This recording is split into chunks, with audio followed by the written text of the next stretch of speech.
sumo versus conventional deadlift. If you would like to be proficient, I recommend using both of these at different times in your training cycle to make sure that you're utilizing different groups of muscles to be able to make you more proficient deadlifting.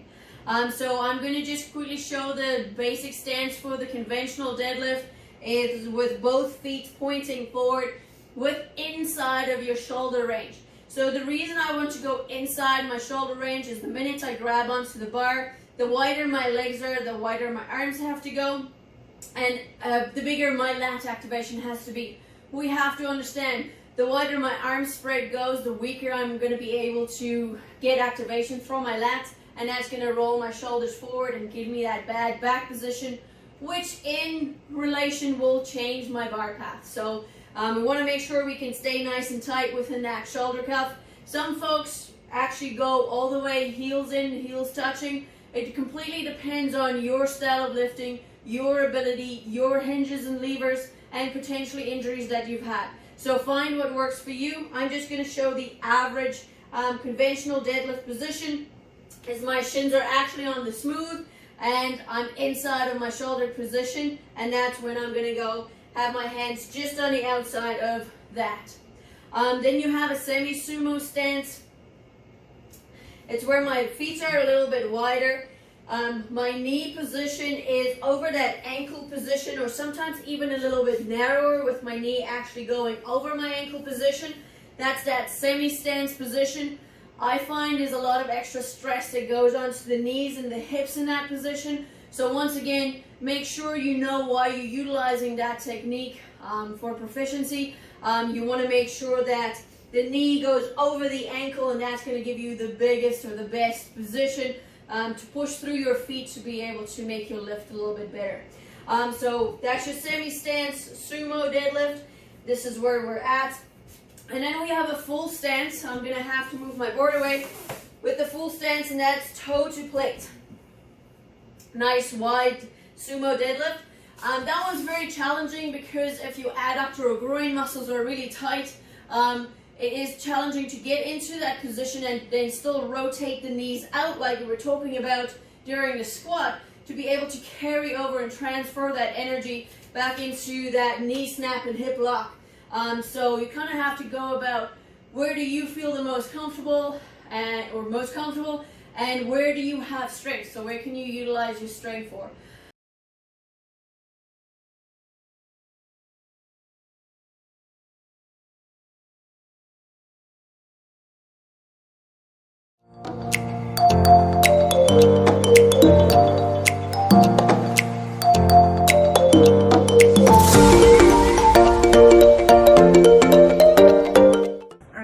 Les plus importants pour le soulevé de terre est la position de vos pieds et la largeur de vos pieds. Il y a vraiment deux types de soulevé de terre. Il y a soit le soulevé de terre conventionnel, où vos pieds sont à la largeur de vos épaules et vos bras sont à l'extérieur de vos genoux. Et le deuxième type de soulevé de terre est le soulevé de terre sumo, où que vos pieds sont à l'extérieur de vos épaules, sont dans une position très large et que vos orteils sont tournés un petit peu vers l'extérieur. Et dans ce type particulier, vos bras sont à l'intérieur de vos genoux. Je vais démontrer les deux types en prochain. Comme j'ai déjà parlé, le premier type de soulevé de terre est la position conventionnelle. Dans cette position, vous allez commencer avec la barre, la moitié par-dessus le lacet de tes souliers, direct dans le milieu de ton pied, habituellement. Et dans cette position, tes pieds sont vraiment à la largeur de tes épaules ou un petit peu plus étroits. Et dans cette position, vos bras vont être placés à l'extérieur de vos genoux. Et ça a l'air un petit peu comme ça, comme ceci. Mes pieds sont à la largeur de mes épaules, mais des fois, les gens qui sont plus grands aiment ça avec leurs pieds un petit peu plus étroits, comme ceci. Et cela fonctionne aussi. Le deuxième type de soulevé de terre est la position sumo. Dans cette position, vous allez commencer avec la barre par-dessus le début de vos lacets où la petite boucle serait. Mais vos pieds vont être très larges à l'extérieur de vos épaules, ainsi que vous allez tourner vos orteils un petit peu vers l'arrière, vers l'extérieur. En tournant vos orteils vers l'extérieur, ça donne vos hanches un petit peu plus de rotation extérieure, ça fait que le mouvement est un petit peu plus confortable pour votre corps, ainsi que ça l'aide à vos joints à s'empiler. On a déjà parlé à empiler vos joints auparavant durant nos 2 autres vidéos. Ça fait que vous êtes plus fort durant votre mouvement. Mais durant le soulevé de terre, vous voulez faire certain que vos genoux sont empilés au-dessus de vos chevilles. Et durant le soulevé de terre sumo, vos bras sont à l'intérieur de vos genoux. D'abord, ça ressemble un petit peu à ceci. Je vous encourage à essayer les 2 types de soulevé de terre pour voir quel type correspond le plus à votre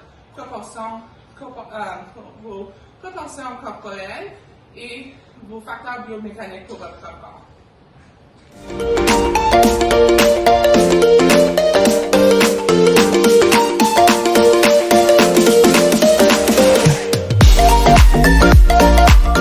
Okay, so we're going to quickly talk about hand position on the barbell. You can do double overhand. At a certain point in that lift, you will lose your grip. So that's why a lot of people switch to mixed grip. I do caution you for always just doing mixed grip on one side. It puts a lot of extra stress on that bicep tendon, and that's why a lot of powerlifters and strongmen do actually rupture their biceps, is because one side is longer and it's isometric contraction with all that weight on there. They're still attempting to bend that elbow. A safer position for your hands to be is in a hook grip position, which I will review all 3 with you. So if you kind of focus on my hands here, I'm going to come down into the barbell. I'm going to launch my mid pad, very similar to the bench press. I'm going to wrap my pinkies, I'm going to wrap my fingers, and I'm going to have a position in my hand like this. I want to make sure that when I grab onto the barbell, that I'm not grabbing onto the barbell like this and then spinning the wheel up. It will turn and it will take some of the flesh on the hand. You will eventually build calluses on your hands. I recommend that you shave those calluses, otherwise you will rip them up. So once again, that is just our double overhand, as both hands are in that position. Mixed grip is when one hand actually switches position like this. So one is in this position, the other hand is in the opposite position. And for our hook grip, I'm going to just turn the barbell here. So if you have tall mitts and you have great fingers, you want to try and attempt to grab that thumb and pull it into the barbell, so you have a great position to do that hook grip.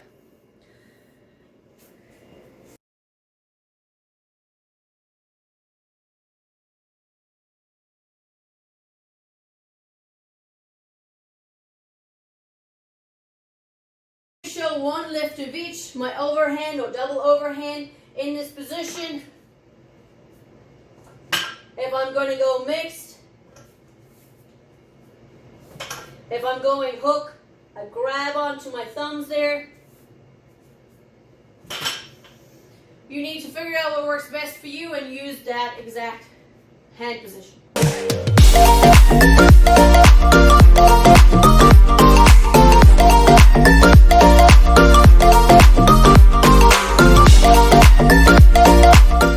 Check out the foot position during the lift. For the most proficient lift and moving the most amount of weight, I would like my barbell to travel in a straight line from point A to point B. For that to happen, I need to have the barbell over my midfoot. So I'm going to show you guys what that looks like for my conventional lift. When I am standing in this position, I do not want to see that little knot on the top of my tongue of my shoe. So if I move my foot back, that will put a lot of weight or extra stress into my back, and I will drift forward. So if my foot position is correct, I cannot see the tongue of my shoe or the knot on top of the tongue of the shoe, and that will place my weight in the middle of my foot, evenly distributing where I should be. So if you guys go back to the squat video when we talk about grabbing onto the floor and creating that dynamic tension for the arch of the foot, it's the exact same thing that I'm doing over here. So if you look in my bar path or my travel, as I'm descending to go into position and grab on, my bar path is going to stay over top of that tongue of the shoe, okay?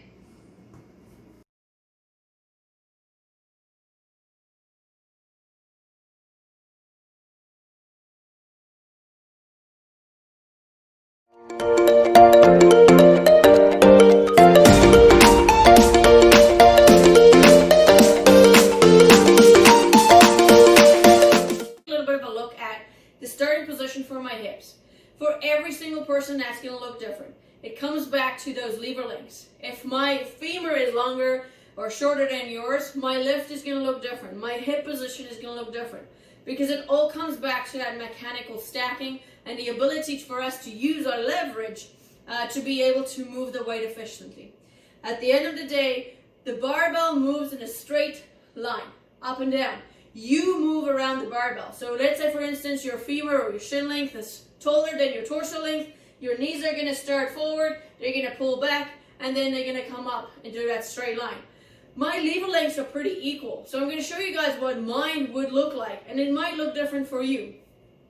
My hips are going to shoot backwards. My shoulder is going to be over the barbell with my ankles, and this is going to be my starting position.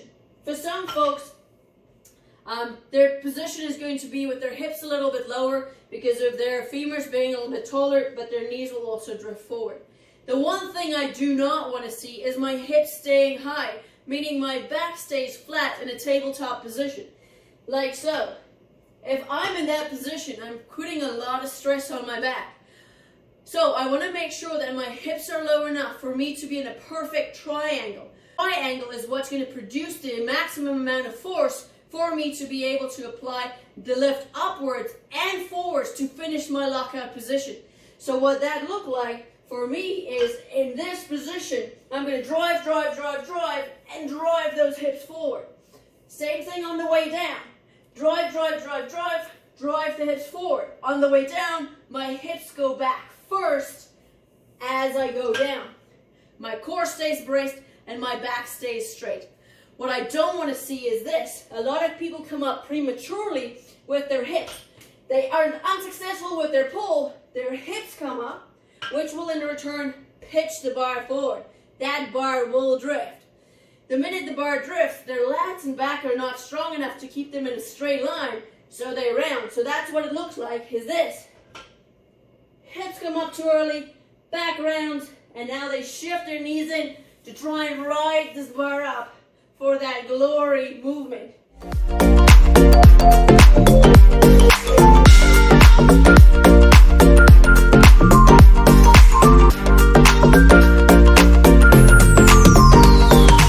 Still talking about conventional deadlift.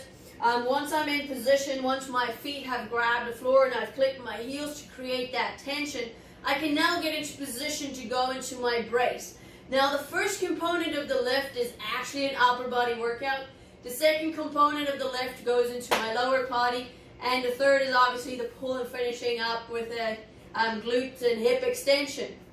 So once again, if your upper body is not tight and you're not creating that dynamic tension and that big brace that Krista is going to talk about and that big breath, your upper body is going to be nice and soft. Your arms are not going to be in position, you're not going to have tension from your lats, and you're going to lose a lot from your lift. That's also going to cause the bar to drift away from you, and that's going to cause your back to round. Last thing we want is for that back to round. So once again, I'm in position, I'm grabbing the floor with my feet, I'm lowering myself into position, and I'm really holding onto the bar. So I'm creating tension within the bar. If you can listen, if I hear that during every single rep, I know I'm not as tight as I can be, and I'm not taking the tension out of the bar. A very big thing is to take that tension out of the bar. That sets you up as the athlete or the person doing the lift to know that, okay, I am tight, I'm braced, I'm active, I'm ready to go for that lift. So what that's going to look like is I'm just going to show you guys a few reps. I'm going to grab onto my bar. I'm going to talk about overhand, underhand, and mixed grip in a second, but we're just going to listen to that position. So in position, I'm going to pull my lats down, I'm going to pull tension out of the bar, I'm going to pull the barbell up, and I'm going to return to the floor. If I'm doing reps, at no point in time am I relaxing and pulling, right? I don't want to hear that constant click. It's like when you're pulling a trigger, you're squeezing it, you're not tapping it, right? Because that will lose tension in all your joints.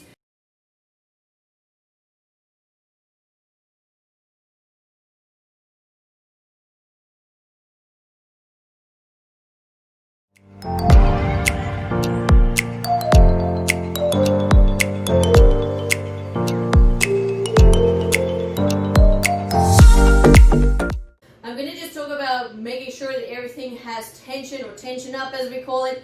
So that means tension in the elbows and the wrist position, tension in the shoulder position, lats, and bracing through the core that Krista will review with you guys.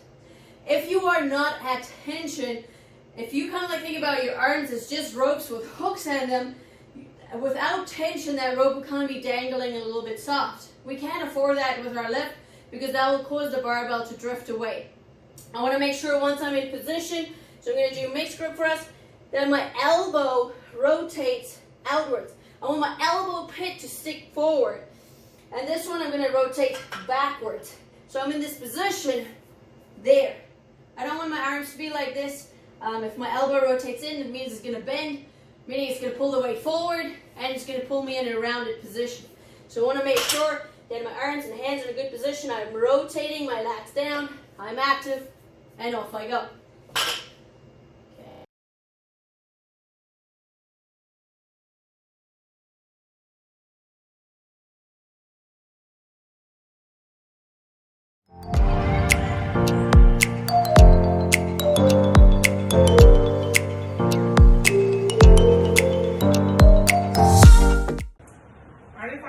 Le plus important dans n'importe quel mouvement de dynamophilie est la respiration et la pression intra-abdominaux.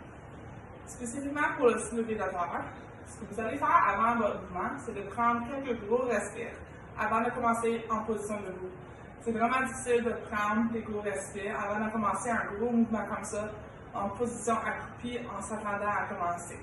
Une fois que vous avez fait ça, vous allez rapprocher la barre et faire soit la position conventionnelle ou sumo, comme Eileen et moi on discuté. D'abord pour moi, habituellement je fais la position conventionnelle. D'abord je me rapproche de la barre, je mets mes pieds en dessous de la barre et je mets la barre en ligne avec le milieu de mes lacets sous mes souliers. Et mes pieds sont à l'intérieur de mes épaules, un petit peu plus étroits que mes épaules.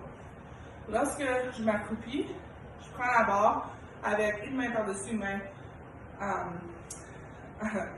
main à l'envers. Eileen va discuter avec vous un petit peu comment prendre la barre. D'abord, je prends la barre, je mets mes hanches un petit peu par l'extérieur et c'est après que vous allez enlever le mou de la barre. Vous allez prendre un gros respire et vous allez descendre vos muscles dorsaux et vos omoplates.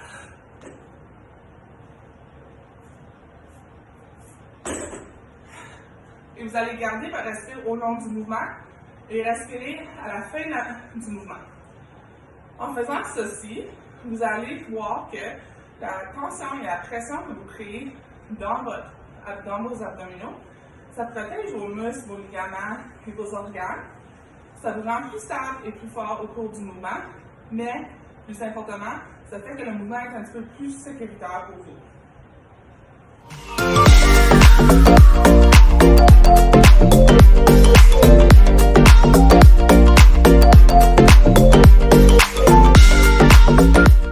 Okay, I'm going to stick to conventional deadlift to explain a little bit more about the mechanic of the deadlift.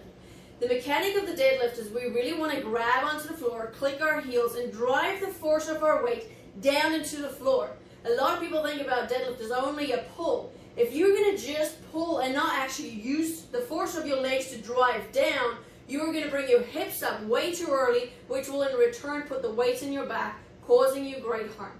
What we want to think about is essentially having your body very similar to a hydraulic jack. Once you have that hydraulic jack underneath the vehicle and you apply force on the downwards lever, it will jack up the weight. So very similar to that is what we want to apply during our deadlift. Once I have my foot position, I grab onto the floor, I click my heels, I sit myself in position, I take tension out of the bar. I am now applying force down into the ground. I'm trying to drive my legs through the floor to be able to pull that weight up.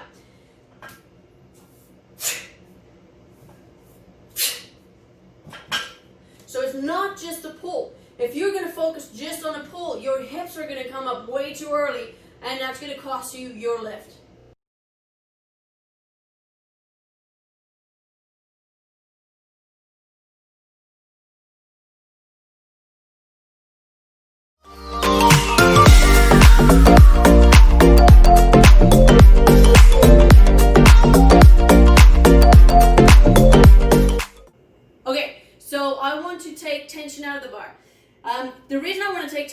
the bar is to make sure that I'm ready and set up for it, the weight that I'm about to lift.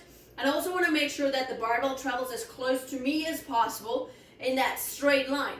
If I do not, and my barbell rolls forward by 0.5 millimeter or a little bit more, that could cause me grave injury, or I could miss my lift. For instance, let's say for instance I'm painting. If I'm painting, I'm not going to be standing this far away from the wall to paint, because that will cause a lot of stress because I've increased the lever length. If I'm going to be painting, I'm going to stand nice and close so I have a closer lever length. Same principle when it comes to weightlifting. We want to keep that bar as close to the center of gravity as possible. That's why we go mid-foot. That's why I showed you guys that foot position, that you want it over the tongue of your shoe. So when we draw tension out of the bar, look at my back, look at my setup in this position. If I just grab onto the bar right now, my lats are not set, my shoulders aren't set, everything's a bit loose, and the minute I start pulling, I'll start rounding my back. So what I want to do is I kind of want to grab onto the bar, pull my shoulders back and down, activate these beautiful lats, and sit my hips down to grab tension out of the bar. Right now I'm literally vibrating from how much energy I'm using before I even lift the bar. That will show me that my brace is good, my body's set up, and I'm ready to take that weight. I want you guys to follow the midline of this barbell and just see where it is in relation to my body. So if I'm standing like this, this barbell should travel straight up and down.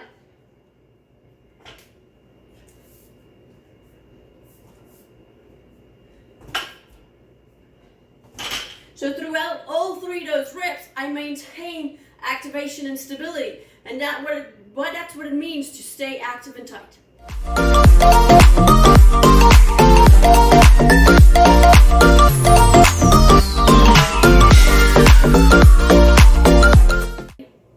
So regardless if I'm doing conventional sumo, I always want to make sure that I'm still pulling tension out of the bar. Not only that, same thing with the bar path. So once again, check it out. This way, I'm going to be in my sumo, semi-sumo stance position. I'm going to load up my hips, pull the slack out of the bar, and at no point in time should the bar be going back and forth or rolling into my body. Lats nice and tight, shoulders back, and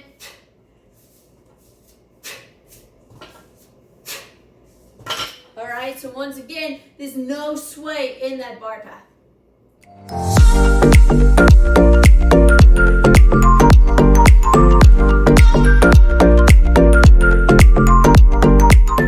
Okay, I touched on this briefly, I just want to discuss it again, is controlling the barbell down. This is where most people get their injuries from. Deadlifts is normally just cracking it off the floor, and they go into that arch position, which puts a lot of stress on their back, and that's when they get injured.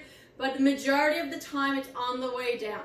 A lot of folks don't send their hips back, and they actually ride the barbell down their thighs, which will cause their knees to shoot forward, which in return makes you push the barbell over your knees. Once again, it comes back to us painting the wall. If I have my brush over here, I just added about 20 to 30 pounds by extending that lever. If I'm nice and close, it's not as stressful on that joint. So we're talking about the back here. So if we're in this position and I have pulled my barbell up and I'm on my way down, my hips go back first so my barbell can go in a straight line. What some folks do is they bend their knees first, which look, my barbell has already changed position. Now if I had to go down, I have to push my shoulders forward. All this weight is in my back. My back can't handle it, so that's when I come into this cat curl position. If I'm doing repetitions, there's absolutely no way for my back to pull everything back, all that weight, reactivate the lats under high duress or tension. So I'm not able to recover from my position, meaning I'm teaching my body how to do a bad movement over and over and over again, which will eventually cause damage to the back.